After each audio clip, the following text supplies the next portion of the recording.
बरली दर्पण के इस लाइव प्रोग्राम में आपका बहुत बहुत खैर मकदम। मैं इस वक्त में मौजूद हूँ बेग हॉस्पिटल में। मेरे साथ मौजूद हैं बाल रोग विशेषज्ञ डॉक्टर अनीस बेग साहब और बच्चों के डॉक्टर और गायकोलॉजिस्ट हैं डॉक्टर फहमी खान साहिबा। अभी मैंने इस तरह से कहा था कि डॉक्टर अनीस बेग साहब से मैं बात करूंगा, लेकिन एक खुशकिस्मती है कि हम दोनों डॉक्टर से बात कर पा रहे हैं। ख़ासतौर से डॉक्टर साहब से मैं रमज़ान को लेकर के, बच्चों को लेकर के, स्कूल में जा रहे बच्चे, स्कूल खुल गए हैं, जो जिस तरह से कोविड की बात आ रही है, जिस तरह से बढ़ रहा है, मौसमी बीमारियां जो चल रही हैं उस पर बात करूंगा, और रमज़ान को लेकर के जो प्रेग्नेंट लेडी होती हैं, जो लेडीज़ हैं, उनको किस किस तरह से ख्याल रखना चाहिए और किस तरह की जो है इस वक्त महिलाएँ आ रही हैं इलाज कराने के लिए रमज़ान में, वो मैं बात करूँगा। डॉक्टर साहब बहुत बहुत खैर मकदम है, आपने वक्त दिया दोनों ने। हम शुक्रिया रिजवान भाई, बहुत बहुत शुक्रिया। और ये रमज़ान का महीना है माशाल्लाह, और रमज़ान मुबारक का मौसम है। रमज़ान ऐसा एक महीना है मुसलमानों के लिए जो खुशकिस्मती लेके आता है। यहाँ पर इसमें सवाब भी बहुत होता है, हर काम का सवाब होता है। इसमें ज़कात का सवाब, रोज़े का सवाब, नमाज का सवाब। इवन नॉर्मली जो नमाज़ पढ़ते हैं लोग, उससे ज़्यादा सवाब अगर रोज़े में अगर नमाज़ पढ़ता है। नमाज तो सब पढ़ना चाहिए, पाँचों टाइम की पढ़ना चाहिए, लेकिन रोज़े में नमाज का स्पेशल सवाब है, और रोज़ा रखना भी हमारा एक फ़र्ज़ है। तो एक महीना बहुत अच्छा है माशाल्लाह, और मौसम भी बहुत खुशमिजाज है। बेशक डॉक्टर साहब, देखा जाए तो एक बड़ी जिम्मेदारियां होती हैं सबके काम करने की भी, कि आप भी लगातार देखा जाए, क्योंकि बच्चों की बीमारियां भी बहुत सारी हैं, ऐसे उसमें आप भी वक्त दे रहे हैं। उसके बाद नमाज़ पढ़ने के बाद भी आपने वक्त दिया, और हमको भी वक्त दिया, जिस तरह से भी आपने निकाला, मैम ने भी वक्त दिया। मौसम की अगर मैं बात करूं, क्योंकि पेरेंट्स के लिए भी बड़ी जिम्मेदारी है, रमज़ान रोज़े भी रख रहे हैं, साथ ही साथ अपने बच्चों को भी संभाल रहे हैं, ऐसे उसमें क्योंकि मौसम भी बदल गया है, ऐसे उसमें किस तरह की खासतौर से बच्चों के लिए परेशानी आ रही है, किस तरह की बीमारियां हैं? अभी तो ख़ास इतना चेंज नहीं आया है मौसम में, लेकिन जैसे एक मैं देख रहा हूँ, जैसे आज ड्रास्टिकली चेंज आया है मौसम में। आज थोड़ी गर्मी हुई है, इससे पहले मौसम साफ़ था, अच्छा था, और बच्चे भी बीमार कम हो रहे थे। लेकिन अभी जो आज से चेंज हुआ है वेदर, तो इस मौसम में बहुत, जैसे चेंज ऑफ वेदर होता है, तो सडनली जब चेंज ऑफ वेदर होता है तो इसमें वायरल डिजीज़ फैलने का बहुत डर रहता है, और उस वायरल डिजीज़ में से एक कोविड भी है। जैसे आपको याद होगा, आपसे 2 साल पहले इसी मौसम में कोविड सबसे मैक्सिमम लेवल पे पेशेंट थे। जी मैक्सिमम लेवल पे यही मौसम था, जो अप्रैल का लास्ट में और मई में जो पेशेंट जो एक्सपायर हुए थे, और सब ने अपना किसी को खोया है, सब हर किसी ने अपने किसी करीबी को खोया है। हर किसी को उस 2 साल पहले बहुत दुख हुआ था लोगों को, किसी हर कोई गया, किसी ना किसी का अपना ज़रूर गया है। तो वो मौसम हमें याद रखना चाहिए। अब भी जैसे जैसे ये मौसम चेंज हुआ है जैसे आज से, तो मुझे लग रहा है कि कोविड केस बढ़ेंगे, लेकिन अल्लाह ना करे कि जैसा त्रासदी जैसे हम लोगों ने वो झेला है पहले, अब वो वायरस जो है इतना, मुझे नहीं लगता कि इतना ज़्यादा वो सीरियस होगा। इन्फेक्टिविटी तो है वायरस की, लेकिन इन्फेक्टिविटी होगी, हो सकता है इन्फेक्टिविटी उससे ज़्यादा हो। जैसे अभी कुछ रिपोर्ट आई थी कि दिल्ली में 25% लोग इन्फेक्टिव हो गए हैं, उसकी रिपोर्ट थी, मैं देख रहा था टीवी में, 25% लोग इन्फेक्टिव हो गए। लेकिन मोर्टिलिटी कितनी है? सीरियस नहीं होंगे, इतना ज़्यादा हैबत नहीं होना है, लेकिन बस केयर करना है अपने, जो दूरी बना के रखें, जैसे मास्क ज़रूर पहने। अभी थोड़े दिनों में ज़रूर शायद होता है गवर्नमेंट ऑफ इंडिया की भी गाइडलाइंस आए हैं, और जिन्होंने वैक्सीनेशन नहीं कराया है तो वैक्सीनेशन ज़रूर कराएं। जब कोई वैक्सीन आया है और गवर्नमेंट ऑफ इंडिया ने लॉन्च किया है तो उसका रोल ज़रूर है, तो सब लोग वैक्सीन ज़रूर कराएं। और मुझे लगता है जो चेंज आया है अभी, जो कोविड में जो मोर्टिलिटी कम हुई है, वो वैक्सीन की वजह से ज़रूर हुई है, कि वैक्सीन लोगों ने काफ़ी हद तक कवर किया है हमारी गवर्नमेंट ने, तो वैक्सीन की वजह से चेंजेस आए हैं, जिससे मोर्टिलिटी कम हुई है। डॉक्टर साहब, अगर मौसमी बीमारी की बात करें, अभी जिस तरह से प्रॉब्लम हो रही हैं वो, और अभी कोविड की जैसे बात करें, दिल्ली में भी बहुत सारे केसेस आए हैं, दोनों में अगर सिम्टम्स की बात करें तो किस तरह से पहचान होगी, चलो ये मौसमी बीमारी है, इस तरह से कोविड जैसी कोई समस्या है? बिल्कुल, जो इन्फ्लुएंजा है और कोविड में ज़्यादा फर्क नहीं होता है, मामूली से, जैसे बुखार आएगा, हाई ग्रेड फीवर होगा, बॉडी एक होगा, जिसम में दर्द होगा बहुत ज़्यादा, ठीक है, और ज़ुकाम होगा, खांसी होगी, और जिसम में बहुत ज़्यादा दर्द होता है, मतलब किसी भी वायरल डिजीज़ में बॉडी एक तो हुए होगा, हाई ग्रेड फीवर होगा, खांसी होगी, कफ होगा, ज़ुकाम होगा, यही है सिम्टम्स। और अगर अब ये तो माइल्ड फीवर हो गया, डॉक्टर को दिखाएं, उसमें है ना, कोल्ड की दवाई लें। अगर इसके साथ में कोई भी, अगर आपको सांस फूलती है या सांस में उसमें असर होता है, सांस चलने में, सांस लेने में परेशानी होती है, और अगर आप उससे पल्स ऑक्सीमीटर से अगर देखें और सैचुरेशन कम आ रही है, और स्पेशली अगर 90 के नीचे अगर सैचुरेशन आ रही है, तो अपने डॉक्टर से कंसल्ट ज़रूर करें, क्योंकि दूसरे वायरस डिजीज़ में जो इन्फ्लुएंजा वायरस है उसमें और कोविड में बहुत मामूली सा फ़र्क होता है। जी जी जी डॉक्टर साहब, और भी बात जारी रखूँगा। मैं आपसे कहूँगा कि आप लोग भी अगर कोई डॉक्टर साहब से सवाल करना चाहें तो डॉक्टर साहब से सवाल कर सकते हैं अपने बच्चों को लेकर के, या जो महिलाएं वो बात कर सकती हैं।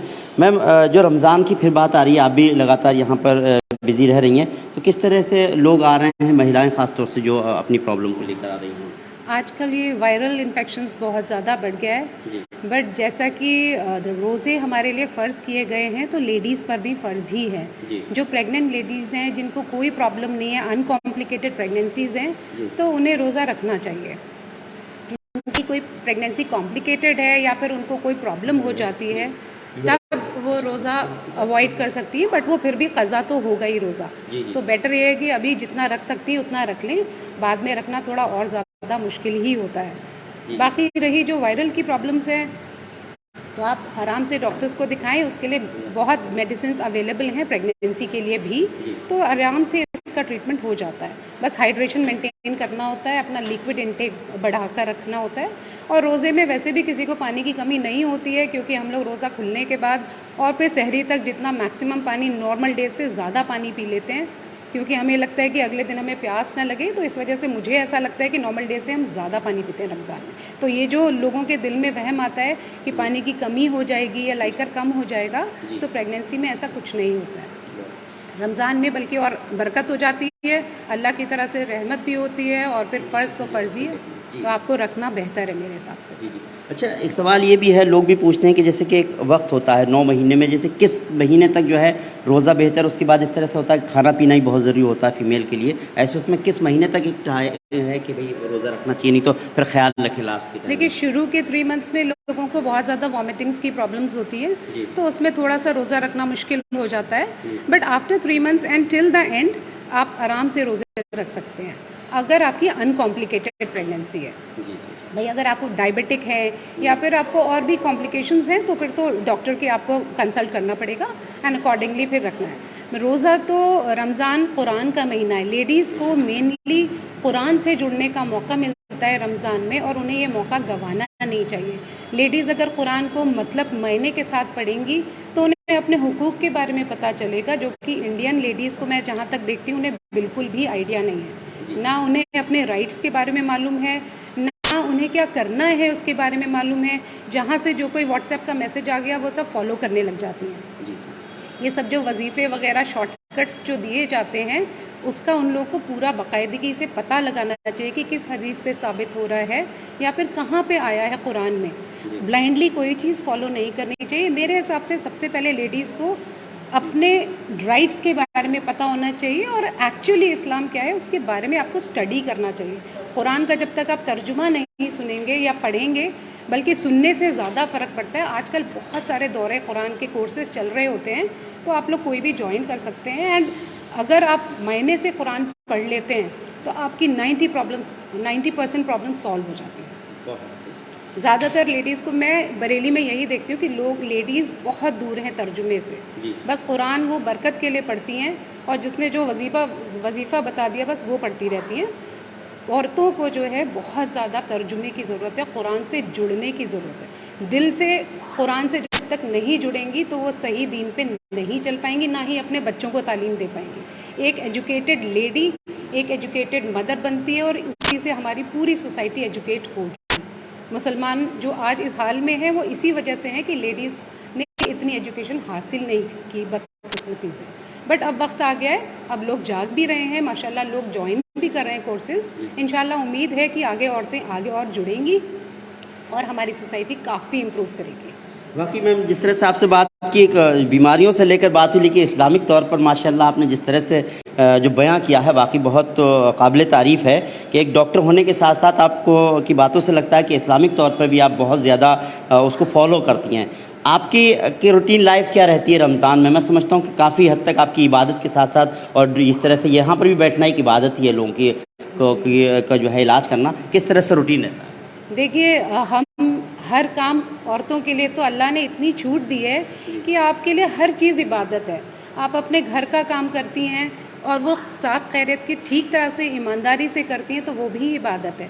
बच्चों को आपने ठीक से परवरिश दी है वो इबादत है। आपने अपने शौहर को वक्त दिया है, उनका ख्याल रखा है, वो इबादत है। आपने मुस्कुरा के अपने वालिदैन से बात की है, उनका ख्याल रखा है, वो इबादत है।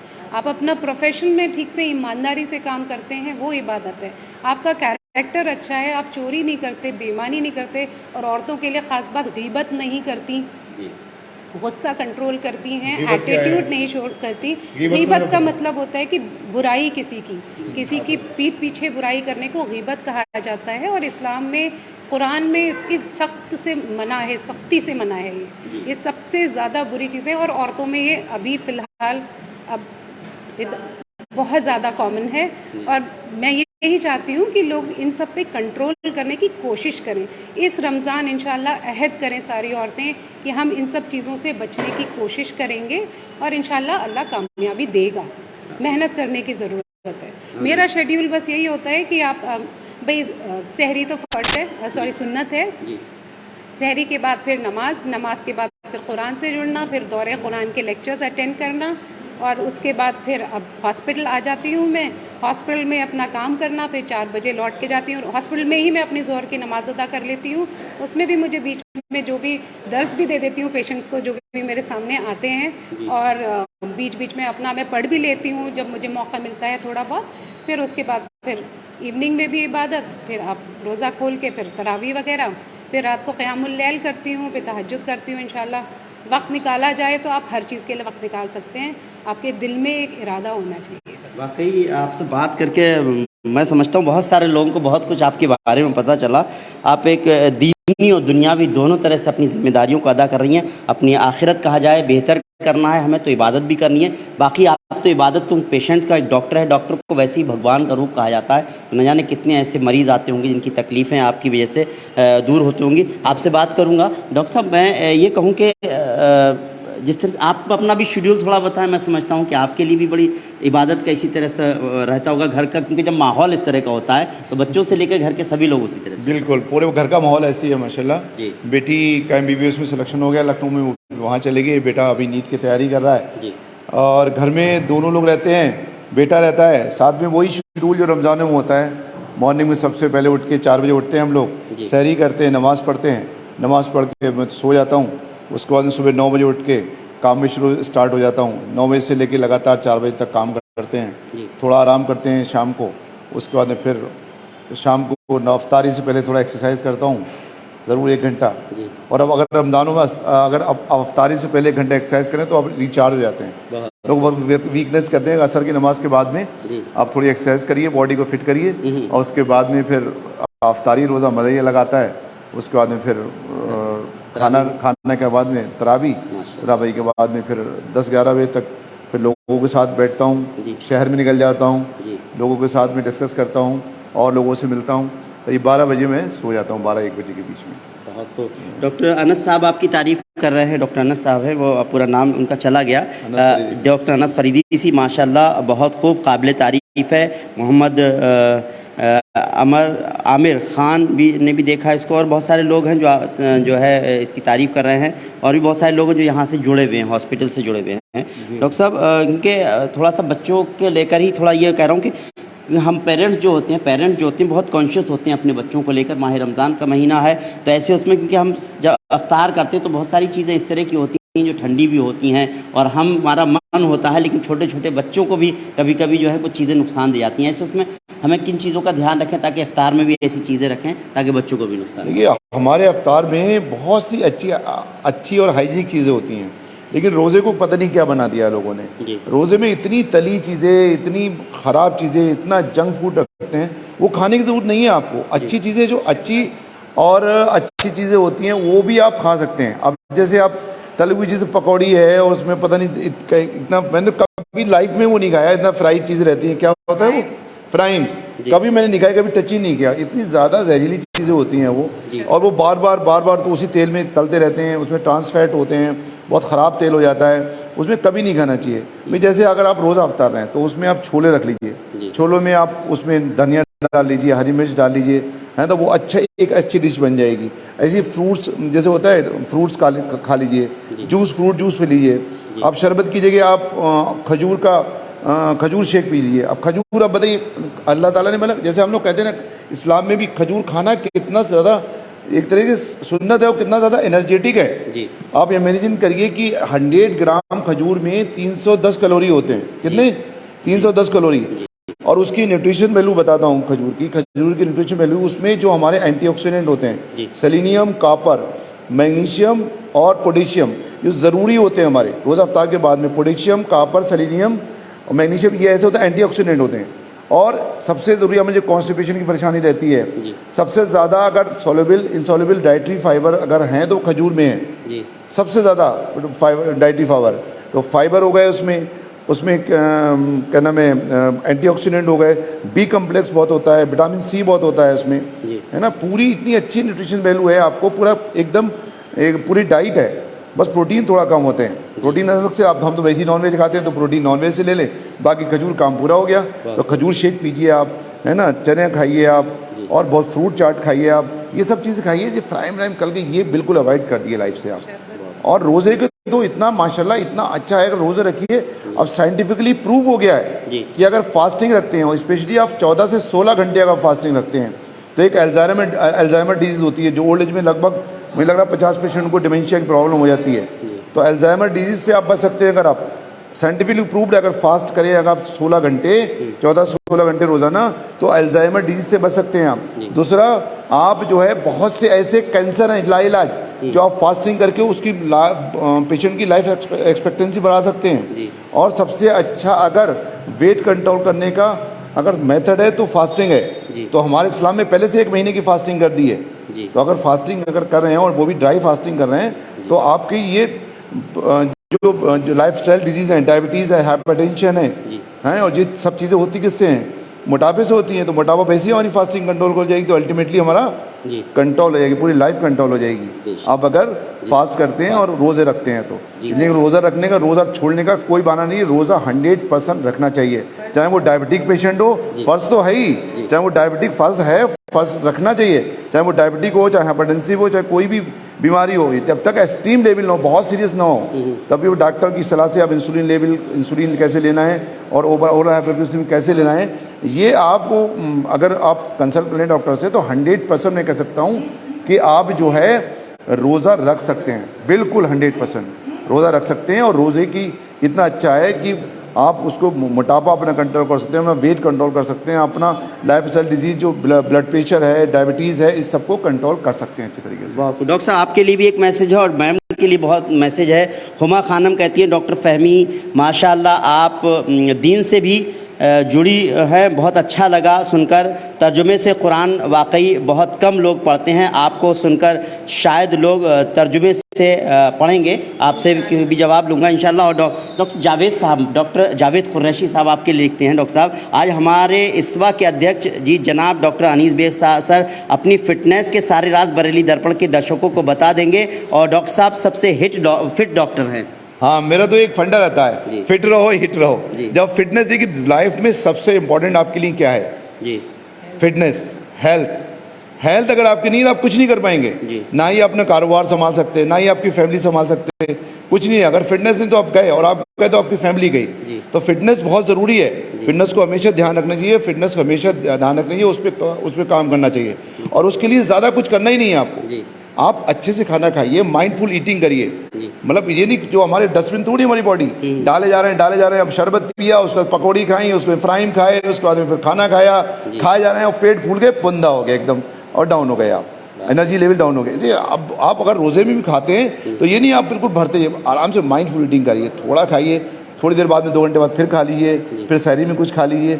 अच्छे से खाइए, माइंडफुल ईटिंग बोलते हैं इसको। अच्छे से खाइए, न्यूट्रिशियस डाइट लीजिए, अच्छा रहेंगे। और मैं जैसे कहा कि रोज़े से पहले 1 घंटे पहले एक्सरसाइज कर लीजिए तो फिटनेस रहेगी आपका। यही कहता हूँ, फिट रहो हिट रहो। बहुत आपका एक डायलॉग बहुत फेमस है डॉक्टर साहब, डॉक्टर अनीस बेग साहब का, फिट रहिए हिट रहिए। मैम आपके लिए बहुत मुतासिर हैं लोग, जिस तरह से आपके बारे में पता चला, क्या कहेंगी हमारे चैनल के माध्यम से? मैं तो बस यही कहूँगी कि भाई लेडीज़ घर का एक बहुत इम्पॉर्टेंट पार्ट होती हैं। उन्हें पहले तो ये आइडेंटिफाई करना पड़ेगा कि उनकी जो प्रेजेंस है और उनकी जो पर्सनालिटी है उस पर बहुत कुछ डिपेंड करता है। उनके बच्चे उन्हीं को देख के बड़े हो रहे होते हैं, उन्हें तरबियत भी देनी होती है, उन्हें हर चीज़ संभालनी होती है। लिए, तो उनको नॉलेजेबल होना बहुत ज़रूरी है।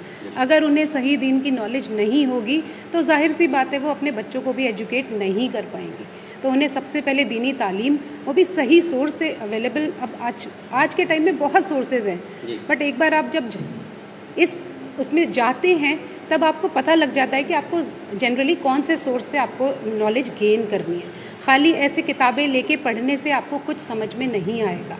आपको लेक्चर्स अटेंड करने चाहिए। दौरे कुरान के बहुत अच्छे अच्छे लेक्चर्स हैं, यूट्यूब पर भी अवेलेबल हैं, उन सब पे जुड़ना चाहिए और आपको बहुत दीनी तालीम मिल जाएगी।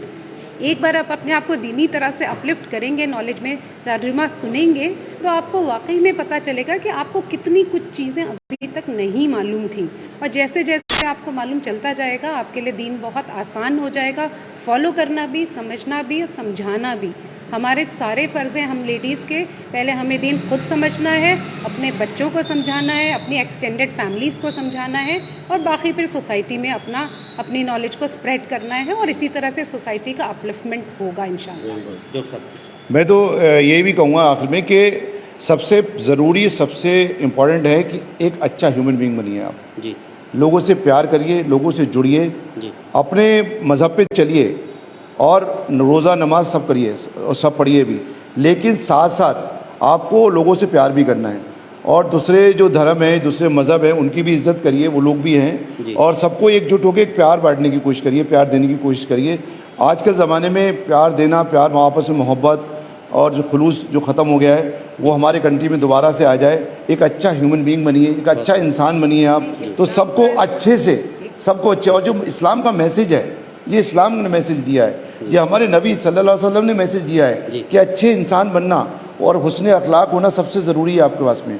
आपके पास में या हुस्न अखलाक नहीं है, अगर और न आप लोगों से अगर मोहब्बत नहीं करते हैं, चाहे किसी धर्म के हों, चाहे कैसी एक इंसान है, उससे मोहब्बत करिए, उसको अखलाक से बोलिए, तो वो अपने तरफ आपकी तरफ खिंचाएगा और आपके मज़हब की तरफ भी खिंचाएगा। अगर अच्छे से बोलेंगे, अच्छा देखेंगे कि इस्लाम कितना अच्छा हो। अगर आप अच्छे मुसलमान हैं तो किसी का बुरा नहीं चाहेंगे। तो मैं चाहता हूं कि अपने मुसलमान भाइयों से कहता हूं कि एक अच्छा हुस्न अखलाक रखिए, अच्छे लोगों से प्यार करिए, बुरे कामों से बचिए, बुराइयों से बचिए। यही हमारे मज़हब में है, यही है कि अच्छा ह्यूमन बीइंग बनिए, सबकी रिस्पेक्ट करिए और अपने कंट्री की रिस्पेक्ट करिए, अपने कंट्री को मानिए, ये सबसे ज़रूरी है। अपने देश से मोहब्बत करिए, अपने कंट्री से मोहब्बत करिए, लोगों से मोहब्बत करिए, प्यार बांटिए, प्यार दीजिए। कुछ कह रही हुस्न सलूक और हुकूकुल इबाद तो इस्लाम का एक मेजर पार्ट है, वो तो हिस्सा है ही है इस्लाम का, बस हमें अपने ऊपर लागू करना है। हम लोग सिर्फ अपने ऊपर काम कर लें तो सोसाइटी अपने आप ठीक हो जाएगी इंशाअल्लाह। जी, आखिर में बिल्कुल डॉक्टर जावेद कुरैशी साहब बहुत ज़्यादा मैं समझता हूँ मोहब्बत भी करते हैं और बहुत आपके बारे में बहुत सारा लिख रहे हैं। आखिर में चलते चलते मैं उनका एक मैसेज ज़रूर पढ़ूंगा। डॉक्टर अनीस बेग सर, आप ऐसी मुस्कुराते रहिए, क्योंकि आपकी मुस्कुराहट से भी बहुत सारे वायरस मर जाते हैं। वाकई बहुत सारे वायरस मर जाते हैं। और जिस तरह से आज मैंने डॉक्टर अनीस बेग साहब को, डॉक्टर फहमी खान को सुना और आपने भी सुना कि इतने बहुत सारे इंटरव्यू किए हैं, क्योंकि मैं तो ये सोच कर आया था कि डिजीज़ पर बात होगी, कुछ ना कुछ बात होगी, लेकिन इस्लामिक तौर पर इतनी अच्छी बात होगी, इतने मैसेजेस जाएंगे मैडम की तरफ से और डॉक्टर साहब की तरफ से, और किस तरह से उनका रूटीन लाइफ हमें पता चला। उसे सोचने की बात है कि पूरी जिम्मेदारी से पूरी हॉस्पिटल को देखना, दोनों लोगों के लिए, और अपनी फैमिली को देखना और इबादत करना। और ये ऐसा नहीं है रमज़ान में ही नहीं है, बल्कि हमेशा चलता रहता है। तहज्जुद की नमाज की बात करती हैं डॉक्टर साहिबा, तो इससे साफ जाहिर होता है कितनी दीनदार हैं। और उसी तरह से बहुत अच्छे दिल के शख्सियत हैं डॉक्टर अनीस बेग साहब और डॉक्टर फहमी खान साहिबा। तो यही बात है कि सब बहुत मोहब्बत करते हो कि डॉक्टर साहब भी जब भी मिलते हैं तो हमेशा मुस्कुराहट से मिलते हैं। एक बार किसी से मुलाकात हो जाए, पहचान हो जाए, तो मैं समझता हूँ वो इनका फ़ैन हो जाता है। यही बात है। एक बड़ा संगठन इसवा के नाम से डॉक्टर साहब ने जो खड़ा किया है, उसके भी हमें बीच बीच में इस तरह के प्रोग्राम देखने को मिलते हैं जिसमें एकजुटता नज़र आती है। और डॉक्टर साहब के बहुत सारे प्रोग्राम होते हैं, जैसे डॉक्टर साहब ने कहा कि सभी मज़हब के लोग मिलजुल कर रहें, सबसे पहले हमारा वतन है और हमें सबसे मोहब्बत से रहना है। तो यही पैगाम दिया जाता है यहाँ से, और लोगों की मदद भी बहुत की जाती है। उम्मीद करते हैं आपको हमारा ये प्रोग्राम पसंद आया होगा। अगर आपको हमारा ये प्रोग्राम पसंद आया हो, आप इसे ज़्यादा से ज़्यादा शेयर कीजिए, ताकि ऐसी शख्सियत के बारे में लोग जान पाएँ। डॉक्टर ही नहीं, बहुत सारे जो है इस्लामिक तौर पर भी बहुत अच्छी तरह से जो है फॉलो करते हैं। डॉक्टर साहब, आपका बहुत बहुत शुक्रिया। थैंक यू भाई, बहुत आपका भी बहुत बहुत शुक्रिया। तो आज के इस प्रोग्राम में बस इतना ही। फिर हमारी कोशिश रहेगी डॉक्टर से और भी बड़ी अजीम शख्सियत से मुलाकात करें, आप तक उनके विचार, उनकी बात जो है पहुँचाएँ। फ़िलहाल हमको इजाज़त दीजिए। नमस्कार, सत श्री अकाल, आदाब। हाँ, फिनिश।